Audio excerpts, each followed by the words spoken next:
Hey everybody, today's episode originally aired as a live stream back in December of 2024. If you'd like to be a part of future live streams, you can go to the show notes for this episode, click on the link for the Facebook group. There you'll be able to get notifications for future live streams, you'll be able to leave feedback on any episodes that come out, and you'll get to meet quite a few nice people. Today's episode is one that I was really looking forward to recording because Chris and I have very similar lifestyles. We both live out on farms, we have big families, and Chris has a fantastic family business which is a real inspiration to me. We've got some really great stories for you today about queen breeding and moving bees and that sort of thing. The first question I had for Chris is the same as most of my other interviews is, what's a funny story you've got from your career? Thanks again for listening, and I hope you enjoy today's episode. You know, I've been doing this for 44 years. And I thought about it, I'm thinking, well, I really can't think of anything particular. I've had a lot of harrowing experiences. I think the funniest one that comes to my mind is it involves a fellow that I used to work with years ago, Charles E. Smith III. Great young man, great fella. We had a partnership for several years until the mites came. And in 87, he bowed out and went back into carpentry. And I had just freshly gotten married, and we stayed in the bees, my wife and I. But Charles and I had some experiences, and one of the times was here in Florida in real deep water. And we were taking bees back to a location up near Lady Lake, which is just north of us, a county north of where we are now. And we ended up getting the truck down into a long lane, and the water had come up in this, not a bayou, but a high water reservoir area, overflow for a river. And in the dark with this big C8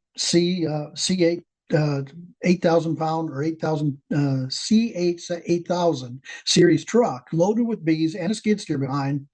Charles was walking out in front with a big stick, just making sure there weren't any holes in. He was sure it was going to be a good lane for us.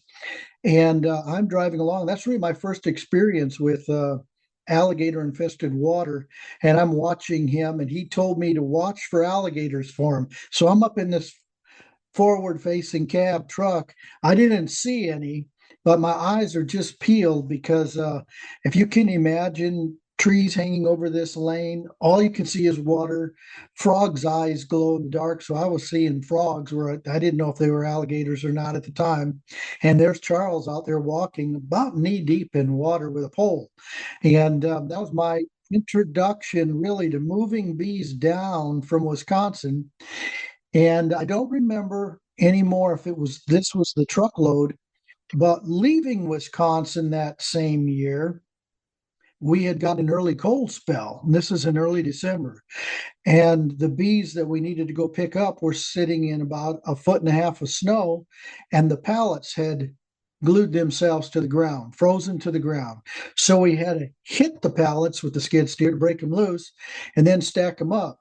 Like I said, I'm not altogether sure, but it makes a better story if this is the same load.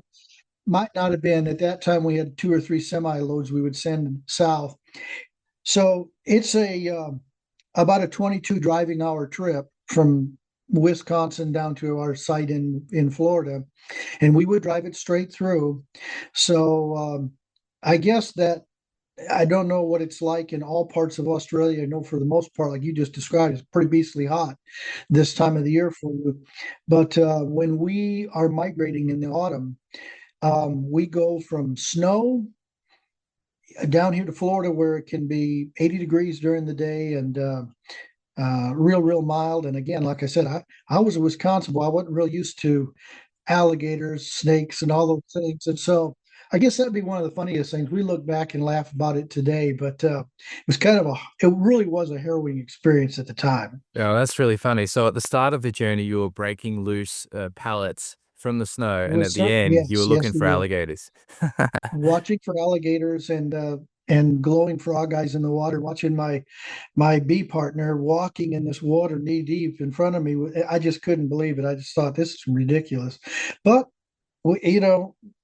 everything worked out. So we did fine, and we've had a lot of years like that where we've had uh, big moving experiences, bad experiences, trucks that have tipped over in wallows made from hurricanes over the summer that we didn't realize were there. The weeds had grown up so thick. And again, it's not a funny story, but I laid a 1-ton truck over on its side and lost quite a few of the bees. And I wasn't prepared. I wasn't dressed appropriately. And so took a lot of stings, but I had to get as many of those bees upright as I could and get the truck then back up on its 4 wheels or 6 wheels. It was a dually, and get those bees moved into place. Finish moving bees that evening, and then the next morning catch a flight back to Wisconsin to gather the second load of bees. So those early years that Becky and I spent in the bees, we can laugh about them today, but at the time they really weren't laughing stories. They were terrible. Yeah. Yeah. You said something interesting there, Chris. You said that at the time, people were thinking of getting out when Varroa came, you know? Yes.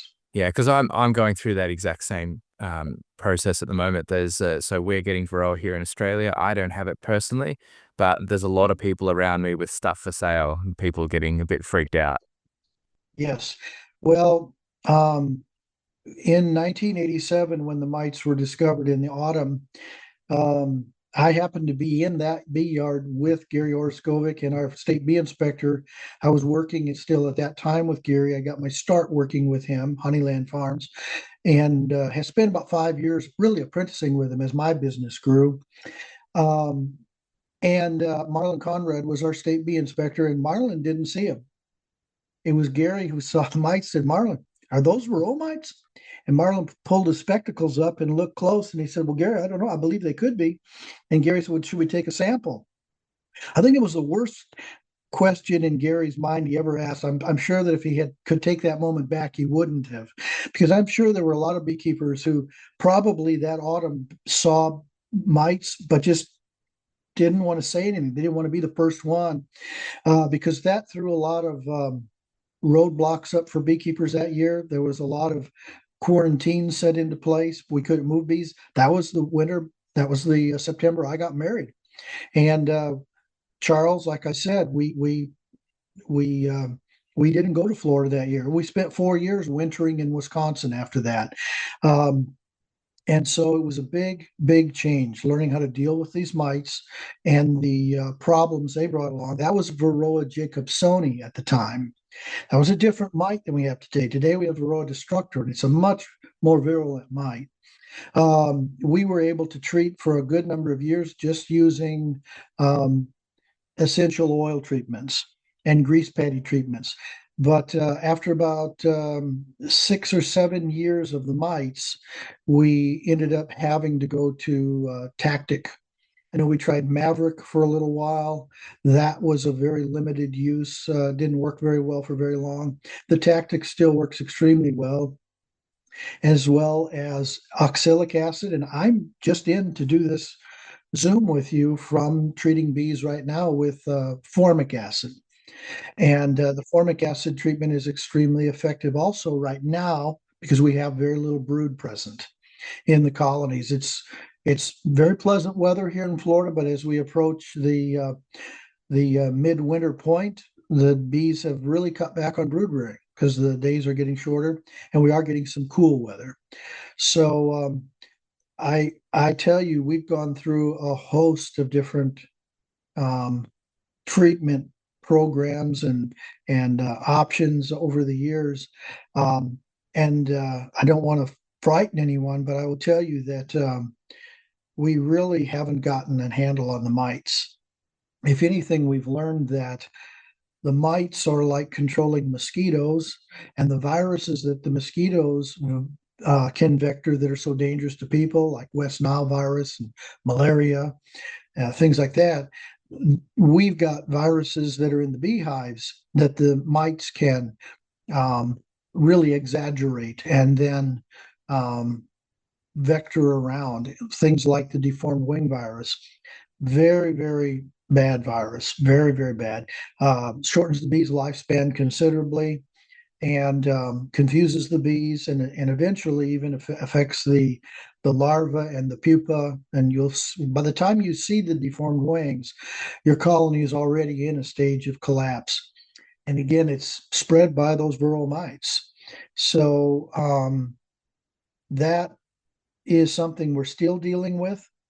We have some years are much worse than other years as far as the presence of this viral infection.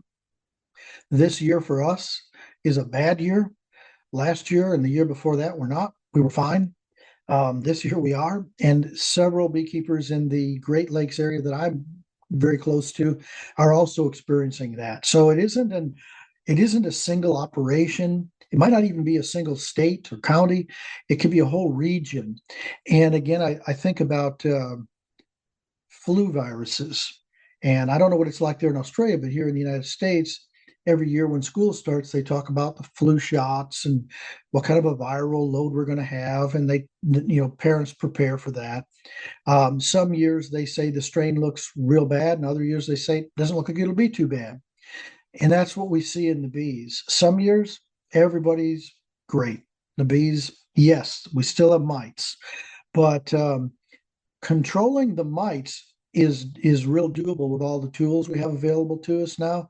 The oxalic acid, the formic acid, um, the amatraz products. You can, we don't, but people are real happy with the effect they've been getting with vaporizing the oxalic acid.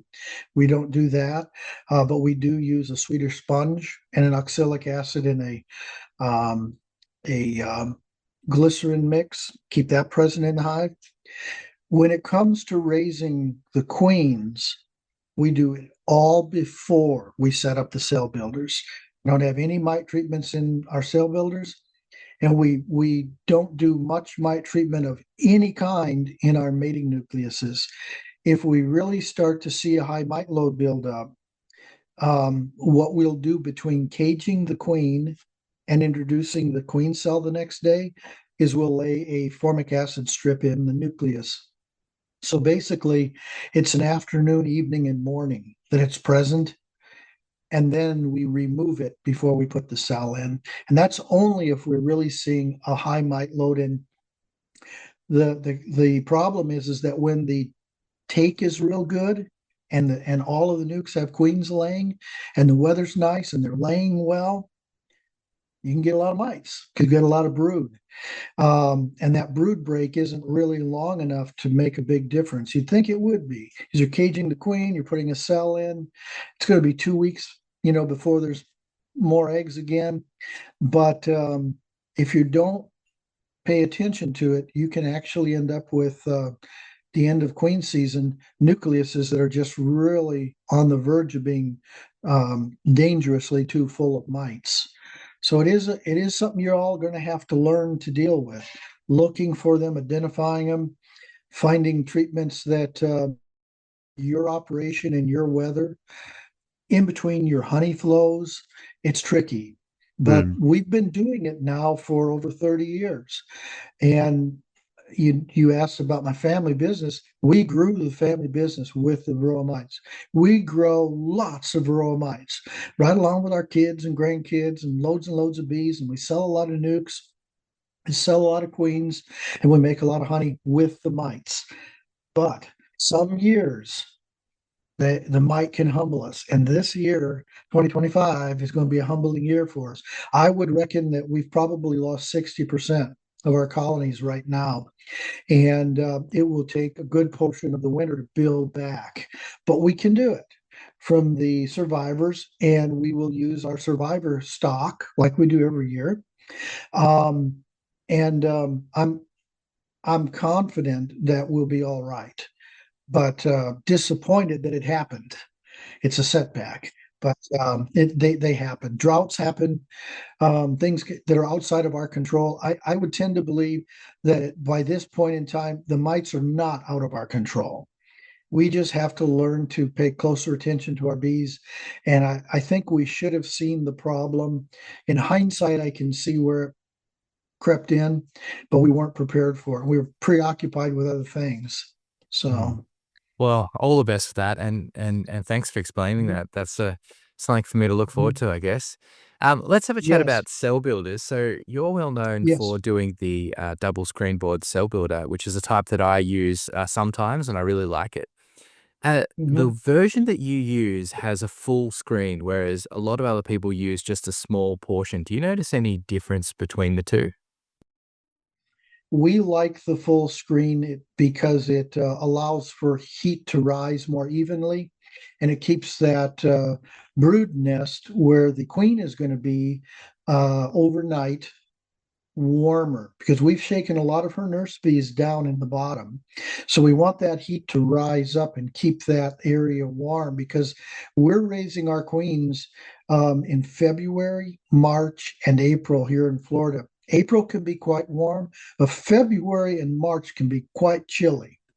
We don't generally start grafting until the end of January at the earliest, because there aren't any drones or not enough drones.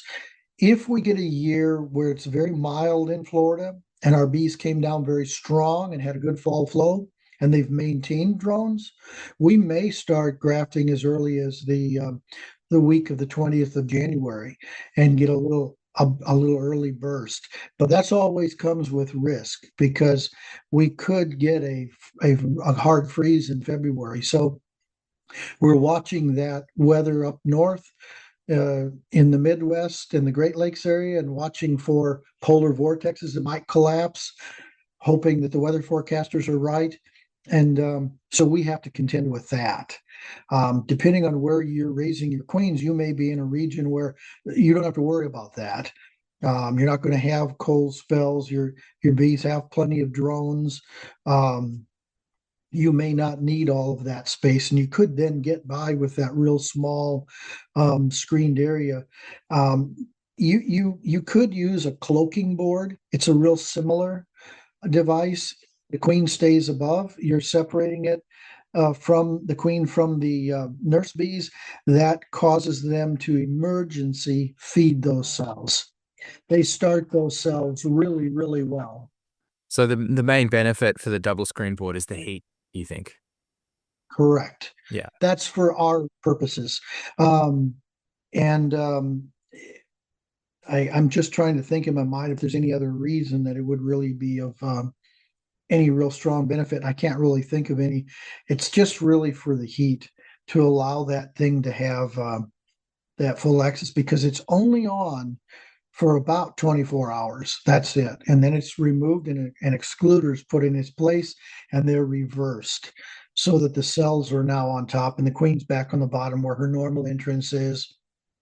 They've started all of the cells, but because of their crowded condition, now they'll start to treat those hives as swarm cells and feed them more copiously, and hopefully, carry more of them to fruition. Mhm. What I really like about the double screen board is how efficient it is. You know, it's just one hive body. You're not taking brood from other places, and at the end, you're left with a similar sized colony that you started with. I really like that Right. about it. And we're able to split it at the end of our short season. I don't know what other people's queen rearing season is. Ours is relatively short. Like I said, it's February, March, and a good portion of April. And then when we're finished, the brood and the feed are pretty well evened out between the two boxes.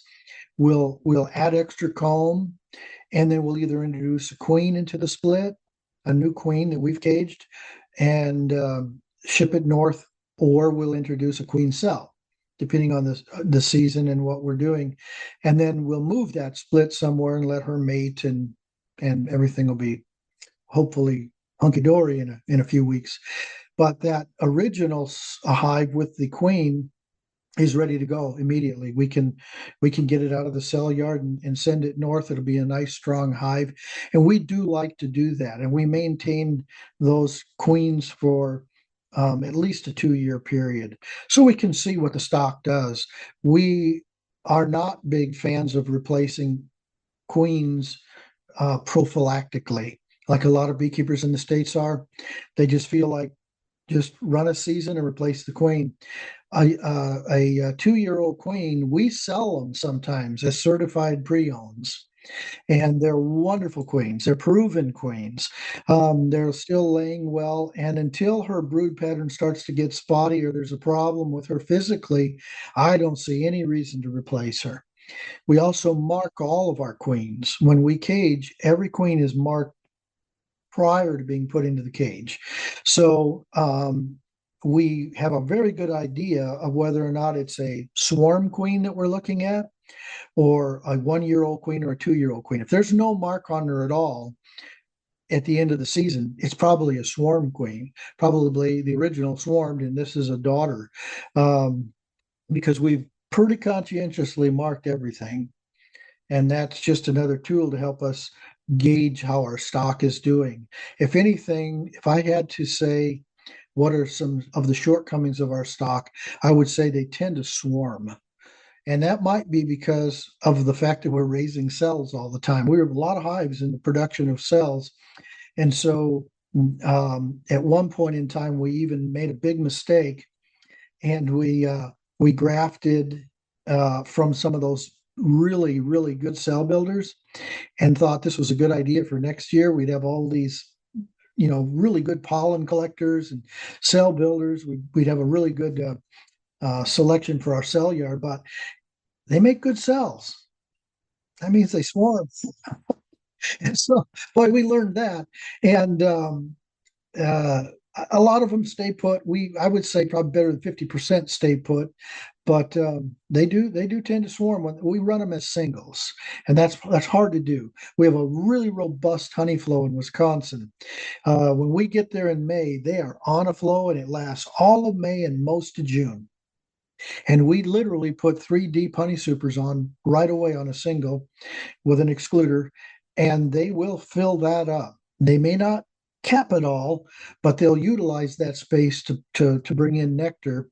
And if they do get crowded, or if they think this is a real panacea, they do tend to swarm. And so that's probably there in our stock. It's one of the traits that is there, but we also select for gentleness. We select for other carniolan traits like good propolis production, color to some degree, but also we're selecting for mite tolerance. In other words, they survived when these others died. These came through and they still look good. They're good bees. And if she's a mark queen, all the better. And if she's not, we still might use her. But if she's a mark queen from last year, that's all the better. So I would say our selection process is always in flux, a lot like Brother Adams was. Brother Adam was constantly selecting for things. I mean, when I actually visited Buckfast Abbey, I have friends in Cornwall, and I had an opportunity to visit Buckfast. And the young lady that was maintaining the hives at that time, this is probably 4 years ago now, she said, well, they don't have any records of Brother Adams anymore. They were lost, or That was just Claire. really don't have. Okay, yeah, Yeah. really nice young lady. But Mhm. she didn't have a lot of great things to say about him. She said, boy, the monks really didn't care much for him. He was actually a lay monk and a very hard driver. And the poor monks that were recruited to do the beekeeping necessarily weren't beekeepers. So it was eye-opening for me, because here in the States, we all idolize the Buckfast bee. But in fact, it was always a work in progress, which is a good thing. It really is. But to say at one moment in time, this is the Buckfast Queen, would be a mistake. It was the Buckfast Queen for that year, but it was always modifying and changing. And I think that's something we have to be willing to do as beekeepers with these varroa mites, is that you have to be fluid in how you control, when you control, and also in the stock that you're using. Don't be married to one stock and think it's going to be the answer. Mhm. Are you familiar with his cell builder type? You mean what he was using? Yeah. His starter and then his double finisher? Yeah, and he was also taking a lot of brood from different colonies and leaving it for 8 days and having this really powerful box that he placed down and then turned the other box around and Okay. had a bunch of nurse bees. Are you familiar with that type of cell builder? I probably read about that, and Ray and Jerry Latner up in High Springs, Florida. I think they used that for a long time. And when I still was working with Charles Smith, beekeeper I was talking about early, our cell builders were set up near the honey house there in Lady Lake, Weirsdale area. And we had all those support hives down at the bottom of the hill. They were probably 75 to 100 yards away. And we would bring bees up, sometimes in a cage. We'd shake the nurse bees into a big funnel and bring them up. And other times we would bring up the brood and let it hatch above. And then we would just keep recirculating those combs. Once it hatched out, we'd give them back. That was something similar to what you're describing.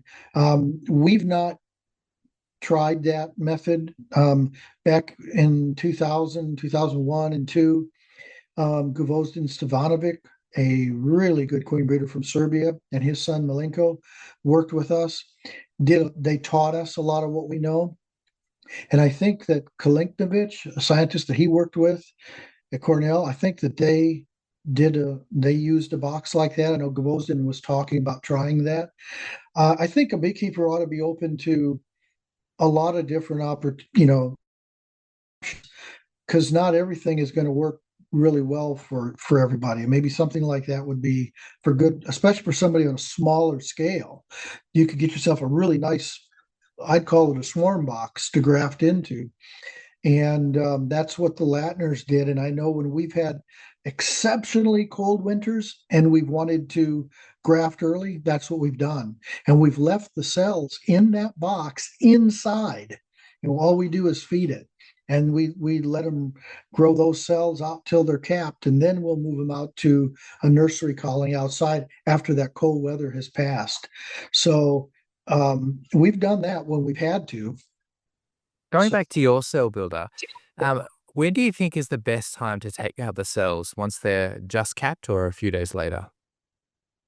A few days later. And the reason for that is that the bees in the hive will tear down any cells that are compromised. If you're using a wax cell cup, you really can't see what's going on in there.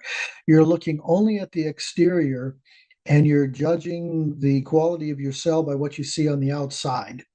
That's like driving through a subdivision and looking at homes and thinking, well, those are all fine homes and they look so warm inside that everything inside must be great. They must be wonderful homes. And the next neighborhood you come to is a little bit lower class. And some of them don't even have lights on. And you think, oh man, that's probably miserable in there. That's probably a really poor home environment. You could be 100% wrong.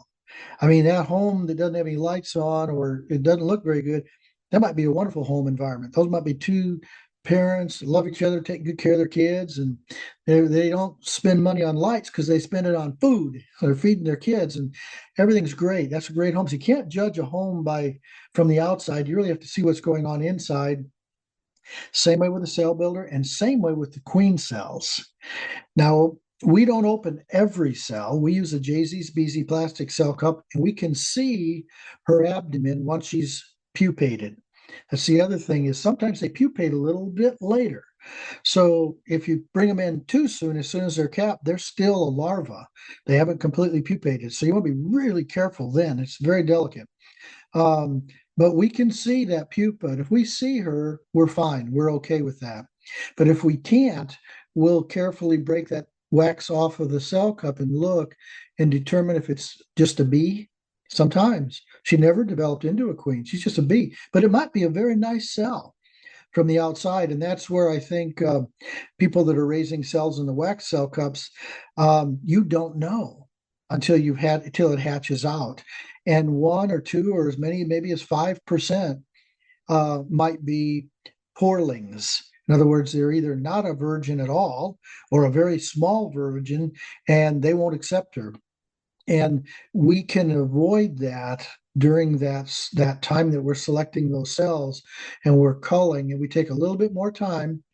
So maybe instead of 80% or 85%, maybe we'll get to 87% of our cells will take and be good queens. So anytime you have the opportunity to do a little bit of culling, you should take it. And if you can leave those cells in the cell builder longer, say right up to 2 or 3 days before hatching, that gives you plenty of time to make your nukes, plenty of time to call your customers and tell them, hey, you have a day or two to make X number of nukes. I have extra cells. And it gives the cell builder a chance to perhaps tear down a cell that they don't like. There's something wrong with that larva in there. And that's why I believe in leaving it there as long as we can.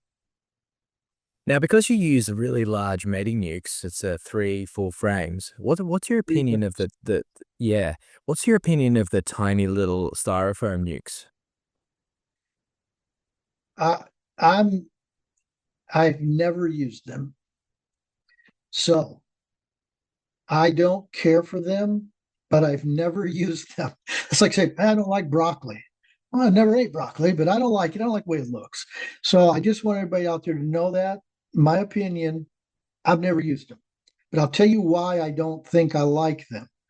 I like to leave that cell in a colony that is going to have a full accoutrement of bees with her, like it would in the wild. Okay, I like it to be a nucleus with 3 frames can survive in the wild. It can survive. I can take that 3 frame nuke out. I can put it in a horizontal hive. I can put it in I can put it in a 10 frame box, really, and it would probably be fine. It would survive. It would be very difficult for that little bitty hive in that styrofoam box to survive in the wild. It's much too small, and it would never occur in the wild. You would never see a swarm that small, and if you did, you would know that's a desperation swarm. That thing can't make it. Can it raise a queen? Absolutely. But what kind of a queen is it going to be? And when are you going to cage it? I like to wait a full 24 days to cage. You can't wait 24 days with that little bitty because they'll just pack everything out and the queen will have no place to go. And you don't have the opportunity in that small vessel for her to develop all of her pheromones because you can't leave her in there that many days. You really need to cage her at 19 days or 17 days, or I don't. They cage pretty early. Their theory is that as long as she has eggs, she's a mated queen, and that's true, but she's not a tested queen. In other words, you don't know for sure that she's mated. The next time you come around, there might be the previous queen may have been a drone layer, and you wouldn't know that, but you caged her and sold her to somebody. So I like to test them. I like to see that it's capped brood.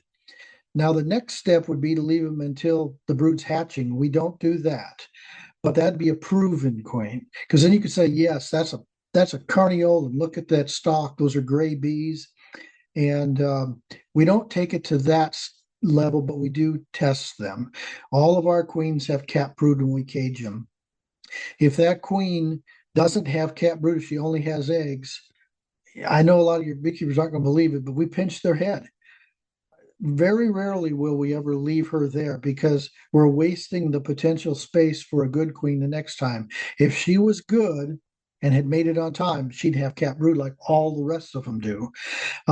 So we'll pinch a few more heads than most people will, but people buying the queens are going to have a much higher acceptance rate and they'll be more satisfied at the end of the season. That's why we don't advertise. We're sold out because people just keep repeatedly buying them. And it isn't our stock. We don't have Buckfast. We don't have anything. There's no fancy name attached to it. They're just well raised. They're treated right. And they do come from good stock. Our stock's good, but it isn't anything outstanding. Mhm. All right. Now I've got one more question for you, and before I do that, I'll just give the listeners a chance. If you've got a quick question for Chris, just pop it in the comments here, and we'll send it through. My last question is: you've got a really nice family business there. Yes, thank you. I also live on a homestead, and I've just had my 4th child. And what are your tips for establishing a really nice family business like that? Keep it fun Hmm. because when I was growing up, I was a dairy farm kid. I worked on my neighbor's dairy farms. My father was in sales. He was a sales manager for a big leather company. but I grew up in the country and I had a chance to work on neighboring dairy farms in Wisconsin. And as I got older, I recognized I loved it. I loved working on the farm. I loved every part of working on the farm. We grew our own hay, our own grain, ground our grain. Our cow farms were 60 to 120 to maybe 200 cows at the most. They were families, these were family farms. But one of the things that I noticed as I reached my teens was that a lot of the young men on these farms were not interested in staying on the farm. They wanted to go to school and study nutrition or maybe get out of agriculture altogether. And I didn't understand why they wouldn't just want to stay and take over the farm. And it was because they were really driven. And they didn't really have, they had what I thought coming from the farm. I loved that environment and working that way, but I didn't live there. And so it was more arduous for them. And then the other thing, this is very important for anybody my age, I'm 64. The fathers were in their 40s and their sons were seeing that grandpa still ruled the roost. Well, they didn't like that. These young men said, well, what do I don't want that. By the time I'm in my 30s, I want to be the boss. I want to be running the place. And so learn when to let go. And along with that, as a Christian, one of the things I like to teach people is hold on to everything you have with an open hand, because God's got his hand on top. If he wants you to have it, it's going to stay right where he has it. And when he's ready to remove it, that's okay, as he removed it. Don't try to hold on to things tight, especially your children. You'd say, how could you say that, Chris? Well, I got 7 children and 18 grandchildren, and I hold on to them with open hands. And you know what? They're all doing well. I really think that makes the difference. Everything Becky and I do, my wife Becky does with me. And we built the business together, and we've built the business with our children. And our son Caleb and his wife are full-time working with us. My son-in-law Peter and my eldest daughter Sarah are full-time working with us. One of our sons and his wife are missionaries in India, and when they're here, they love to come out and spend time in the bees. Our son Benjamin is a full-time fireman, but he loves to come out and spend time in the bees. They all love to come out and be in the bees because they weren't forced to do it. And actually, we didn't think that we were building a business that would be inherited by our children. We thought this would just pay our bills until we were done homeschooling, and then we would move on to something else. But I'm elated that it's gotten to the size that it has. It wouldn't be 4,500 hives. It wasn't for those 2 families working alongside. We need that many to support. By the way, we support another young man and his wife full-time and another single young man full-time. So the business supports quite a few families, and we all know the Lord, and we all walk by his precepts. We trust him even when we have hard years like this year. We know Lord allowed it. There's a reason, or something we're going to learn from it. But we'll come out okay on the other side. Maybe we'll come out great. If we had more time on the podcast, I could tell you all kinds of grueling things that happened to us. Big devastating fire in '98. We lost everything we had, everything, and we watched it burn for 7 hours. We came out of that, and we built out of that. So your listeners are going to encounter some devastation. I mean, I watch the news. I see what goes on in Australia, devastating fires, terrible droughts, the mites that you can look forward to. But if this is what the Lord wants you to do and you enjoy it, if you enjoy it, it is what the Lord wants you to do. He wants us to be happy with what we do, and we can share Christ with each other and with our customers and with people around us. And that's all we're here to do. So if you enjoy what you're doing, then stick with it. And there will be hard times. There will be, but love your wife, love your kids, and you'll all end up holding each other up. That's excellent. Well, thanks, Chris. And I think that's a really nice way to end the podcast there. So I really appreciate that. And Thank thanks you for reaching out to me. And Yeah. hi to everybody in Australia. Yeah, thanks so much for being on the show. Really appreciate it. Okay, Brent. You bet. Bye-bye now.